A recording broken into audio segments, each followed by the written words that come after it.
Attila the Hun. The name alone sent shivers down the spines of Romans. A warrior king, a ruthless conqueror, a harbinger of destruction. To the people of the 5th century, Attila was the living embodiment of chaos and fear. He was the fist of God come to punish their sins, or so they believed, fervently praying for deliverance.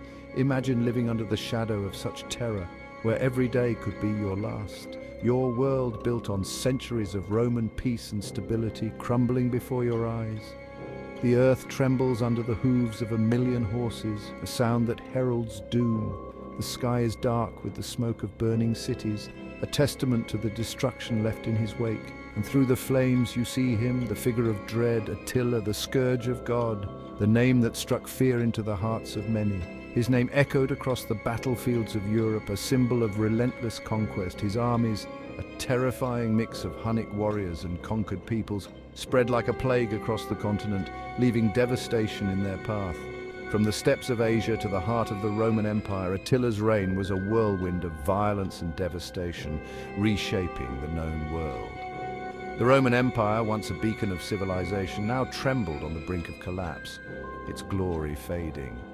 Attila's Huns seemed unstoppable, driven by an insatiable hunger for land and plunder, their ferocity unmatched. But what drove this barbarian king? What were his ambitions? What lay behind his relentless campaigns? And how did a warrior from the fringes of the known world rise to challenge the might of Rome, altering the course of history forever? Attila's origins are shrouded in mystery, wrapped in the mists of time and legend. We know he was born into the Hunnic Empire, a vast and powerful nomadic confederation that roamed the expansive steppes north of the Black Sea. The Huns were a fearsome people, renowned for their unparalleled equestrian skills and deadly archery prowess. They were warriors from birth, hardened by the harsh realities of life on the unforgiving steppes. Attila was no exception. He grew up surrounded by violence and conflict, trained from a young age in the brutal arts of war. He learned to ride before he could walk, mastering the art of shooting an arrow with deadly accuracy. The steppes were his crucible, a harsh environment that forged him into a weapon of unparalleled lethality and resilience. When Attila's uncle, the reigning king, died in 434 AD, he and his brother Bleda inherited the throne, sharing the immense responsibility of leadership. The Hunnic Empire was at a crossroads. Its people, though fierce and formidable, lacked unity and direction. Attila saw an opportunity. He would unite the Huns under his banner, rallying them with his vision and unleash their might upon the world. His ambition was boundless. He dreamed of an empire that stretched from the Pacific Ocean to the Atlantic, a realm of unmatched power. Rome, with its decadent cities and vast riches, was the ultimate prize, a beacon of wealth and power that Attila coveted.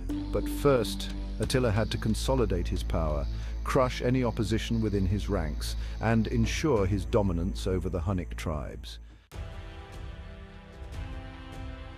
Legend has it that Attila possessed a weapon of great power, the sword of Mars, the Roman god of war.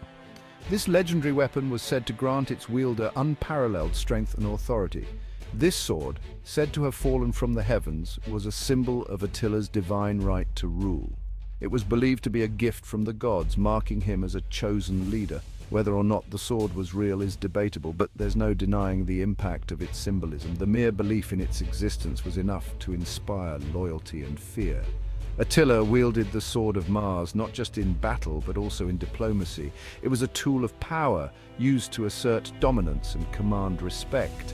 He used it to instill fear in his enemies, to cow them into submission before a single arrow was loosed. The sight of the sword alone was enough to make even the bravest warriors hesitate. His reputation as the scourge of God preceded him, making him a fearsome figure in the eyes of both his enemies and his allies. Stories of his conquests spread far and wide, amplifying his fearsome image. His military tactics were as ruthless as they were effective. He was known for his ability to strike swiftly and decisively. He favored swift, decisive attacks, often appearing without warning and leaving a trail of destruction in his wake. His enemies rarely had time to prepare or defend themselves. His horsemen, armed with composite bows and deadly swords, were a force to be reckoned with. They were highly skilled and fiercely loyal to their leader, but Attila was more than just a brute force.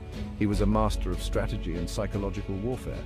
He was a cunning strategist, adept at exploiting his enemies' weaknesses. He knew how to turn their strengths against them. He understood the power of fear and used it to his advantage, sowing discord and undermining morale. His enemies often found themselves paralyzed by fear and uncertainty.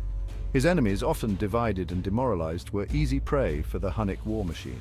The combination of his military prowess and psychological tactics made him nearly unstoppable. Section 4. Rivers of Blood, Fields of Bone. Attila's reign was a catalogue of horror. City after city fell before his wrath. His campaigns were marked by unimaginable brutality. He showed no mercy, sparing neither women nor children. Historians debate the true extent of the carnage, but the image of Attila's Huns remains forever linked with wanton destruction. One of his most infamous campaigns was the sack of Balkan cities in 447 AD. The Huns, like a swarm of locusts, descended upon the region, leaving a trail of devastation in their wake. Nisus, Serdica, and Philippopolis, once proud Roman cities, were reduced to rubble.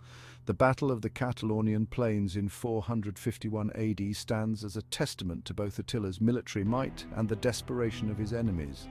A coalition of Romans and Visigoths, led by the Roman general Aetius and the Visigothic king Theodoric I, united to halt Attila's advance. The battle was a clash of civilizations, a desperate struggle for the soul of Europe. Though the outcome was indecisive, with both sides suffering heavy losses, it marked a turning point. Attila's aura of invincibility was shattered. Section 5. Terror and Awe. To his enemies, Attila was a force of nature, a demonic entity unleashed upon the world. They saw him as the embodiment of their worst fears, a barbarian hell-bent on destroying their way of life. Chroniclers, often influenced by Roman propaganda, depicted him as a savage, a monster in human form. Yet to his own people, Attila was a hero, a god-king who would lead them to glory and riches. He was the embodiment of their warrior ideals, a symbol of their strength and ferocity. They followed him without question, united by a shared sense of purpose and destiny.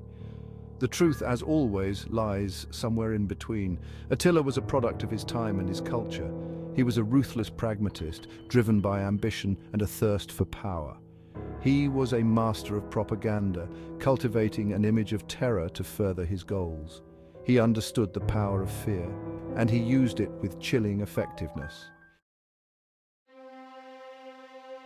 Section 6. The Scourge Unleashed. In 452 AD, Attila turned his attention south towards the heart of the Roman Empire. He led his forces into Italy, sacking cities and laying waste to the countryside. Terror gripped the populace as the Hunnic horde drew closer to Rome itself. Pope Leo I, accompanied by two high-ranking officials, went to meet Attila at Mincio in an attempt to dissuade him from sacking the city. What transpired during their encounter remains shrouded in mystery. Some accounts claim that Attila, awed by the Pope's courage and presence, agreed to spare the city. Others suggest he was swayed by the promise of a hefty tribute. Whatever the reason, Attila spared Rome.